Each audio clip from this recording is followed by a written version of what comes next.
Yo, mic check 1 2. What's good? Audiolithic Mac in the building, face to face with the Mac. You know what I'm saying? Well, check it out. Yeah, now you see me. At first you didn't, but now you see me. You know what I'm saying? The Mac is in the building. Now, let me go ahead and get started real quick, right? Because I know I've been posting some videos and cats been checking them out, right? But I'm going to tell you a little something about me when it comes to music and how I got started in music, right? I'm going to try to make this a short video. I'm not going to try to make it all long-winded. You know what I'm saying? So this is how I got started. Number one, I got started as a kid playing in the youth symphony. Yes, in the youth symphony. So I did recitals, I learned music theory, and I played a little violin. You know, it may sound a little, corny, but guess what? I played in front of a crowd, large audiences. You know what I'm saying? And I was in studios. We even recorded, mic'd up, you know what I'm saying? SSL mixing board, the whole symphony orchestra. Yes, I was a part of that. So that's my initial experience when it comes to music. Now I want to ask some of you beat makers, have you ever performed in front of a crowd? Have you ever participated in a recital? I want to ask you that because I see a lot of cats in the comment section at like, just because you bought a beat machine that you automatically are professional and know all this stuff. But have you ever performed live in front of people? That's the first question, right? Now, let me continue. Now, I also played in the band for briefly, maybe a year or two. I played the trumpet in the band, right? And then after that, I started playing sports in high school, football, track, whatever, even a little baseball, right? Then college, right? In college, this is where I had my initial footsteps into the music industry game, right? It all started with a simple beat machine, right? That rolling DR550, whatever, or that, not the rolling DR5, but the Boss DR550. That was my first beat machine. I purchased that beat machine while taking a course called Music Theory in college. Yeah, I took music theory in college, and I also took piano in college as well. And I purchased that beat machine, right? And I made a couple of little songs while playing the piano for my final exam for the class.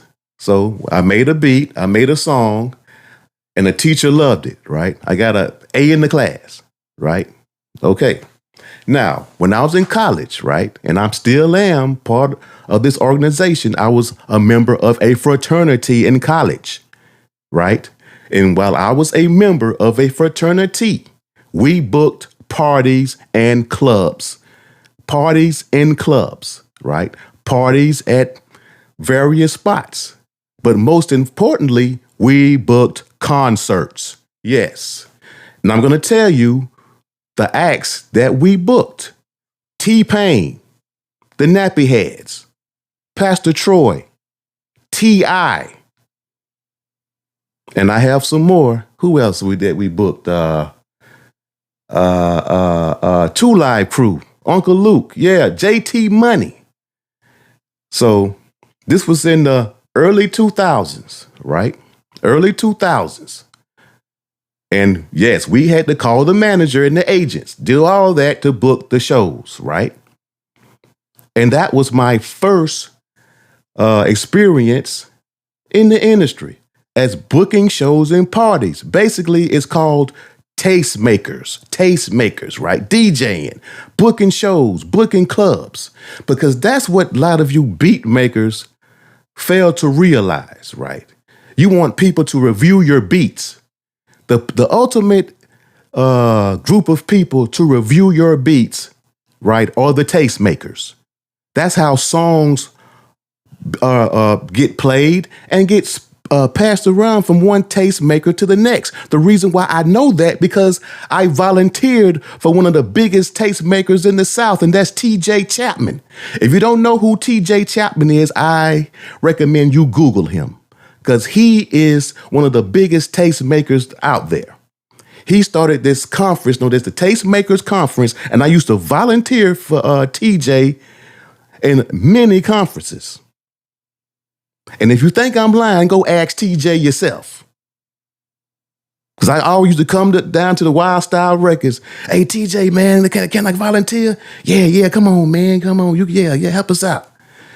And you know what we did? We did preparations because the venues were at the Moon, Tallahassee, at the Moon.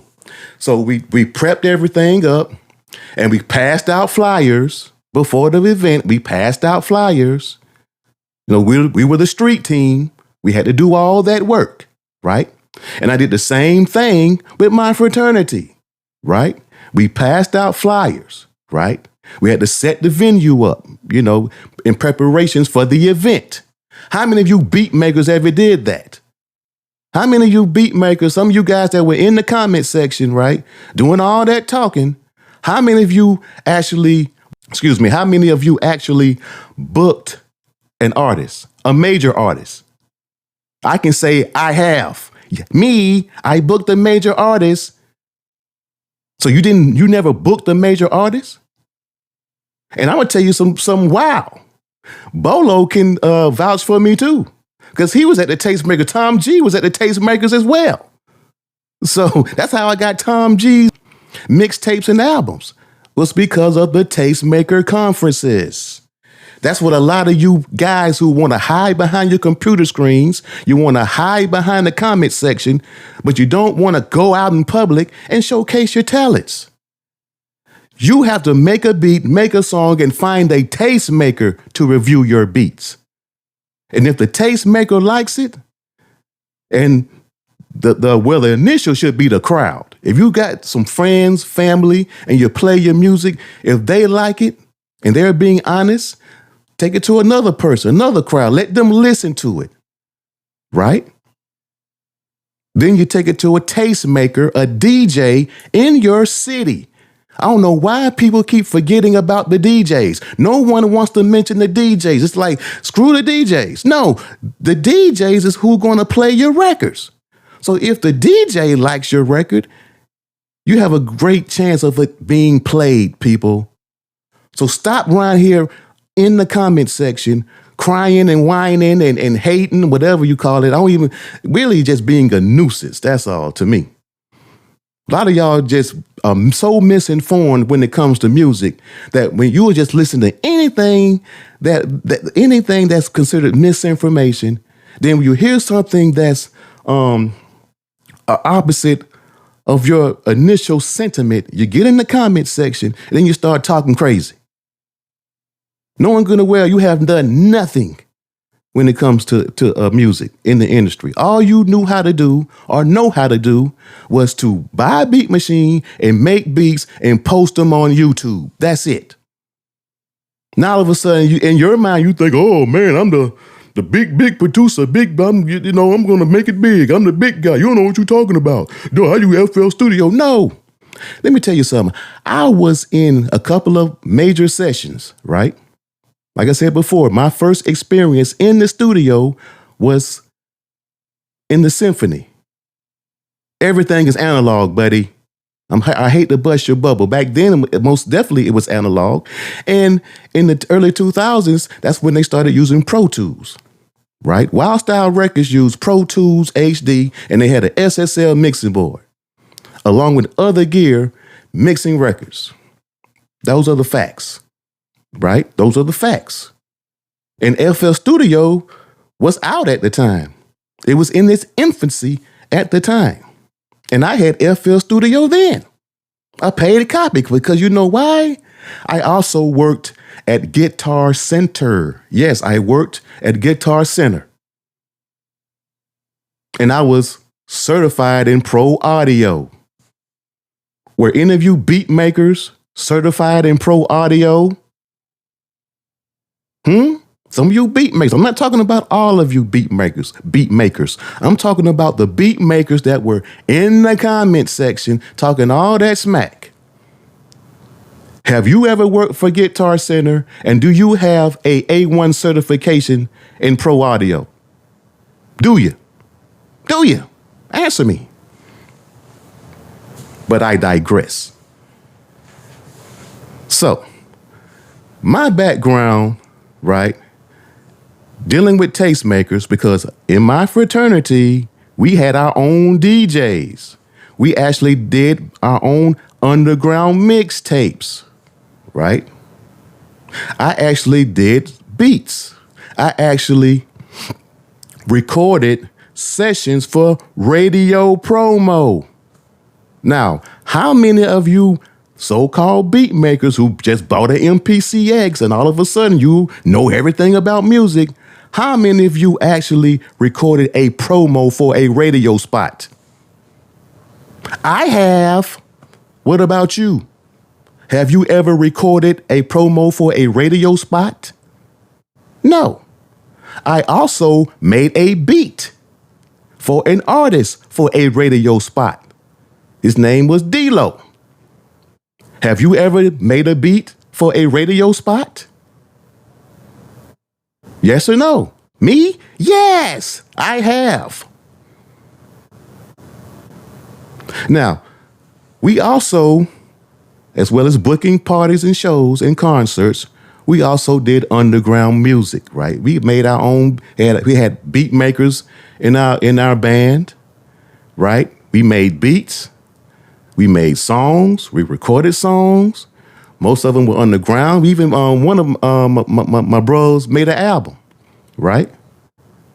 It was fire. So I've been doing this for a long time. But the only thing I didn't have was equipment, professional equipment. That's why when I was making beats at the time, and I used to tell TJ this, I was like, man, how come the beats just don't sound right? You just say, well, you need to go and book a session in the studio. Well, how much that's going to cost? About $100 an hour. Man, I ain't got no $100. Hey, you think I can, No, buddy, you gotta pay. Ain't nothing for free here. That's what he told me. But if your sonic quality and volume matches his playlist, right? Everything on his playlist is leveled perfectly. If it matches, you're good. But if it doesn't, where he has to adjust the compressors and adjust the volume, that ain't it. Because he has it set, the volume already preset. So he can just put music in there and just let it ride. Everything will be leveled out even.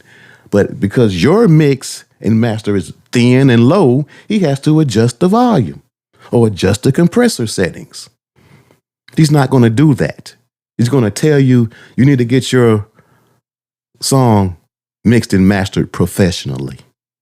That's what he's going to tell you, people. And that's why I'm here, because there's so much misinformation on YouTube about music and audio and the music business itself, the business part of music. And that's what I'm going to share with you in the next couple of videos, the business part of music. I'm talking about real accounting and financial parts of music. You know, what you will never hear on YouTube. You will never hear anything about straight line depreciation. You know, you will never hear anything about that. Or how to get your business set up, right? And as a musician, as an artist, you're making songs, you're making beats. How to actually set up placement opportunities. You never hear that. They always be talking about placements, but never show the process. I know the process. I do. I know the process of how you can get placed. It's not guaranteed, but at least you will know the process. A lot of these guys on YouTube, some who have been placed, they know the process, but for some strange reason, they don't want to share the real process. I'm going to share with you the real process. Because if you're really good, you will get placed. And if you're really bad, you will not get placed. So it doesn't matter whether you have the information or not. It all depends on if you are really, really good. Do you understand? If you are really, really good. That's how it works. So, with that being said, finally, there was this guy in the comment section said, you can't make no trap beats. You got that keyboard and FL Studio. You know, you can't do nothing. Well, I have FL Studio, sir. And I have this Phantom X6 here with trap beats on the Phantom X6. But see, this is what motivates me. Believe it or not, the comment section motivates me because I love to make individuals in the comment section eat their words. It's almost like I set them up sometime. I'm just waiting for that guy to come in and say something ridiculous so I can throw it in his face. You know what I'm saying? It's like I'm setting them up.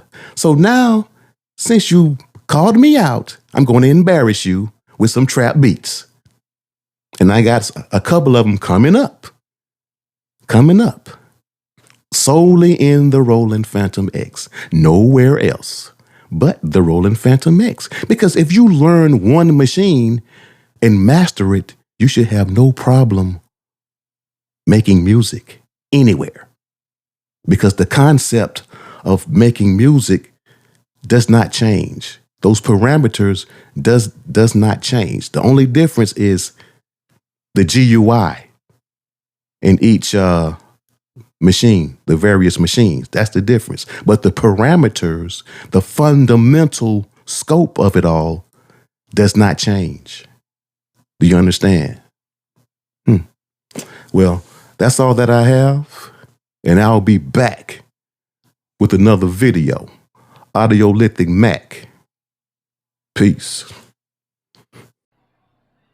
Audiolithic Mac. Let's get it.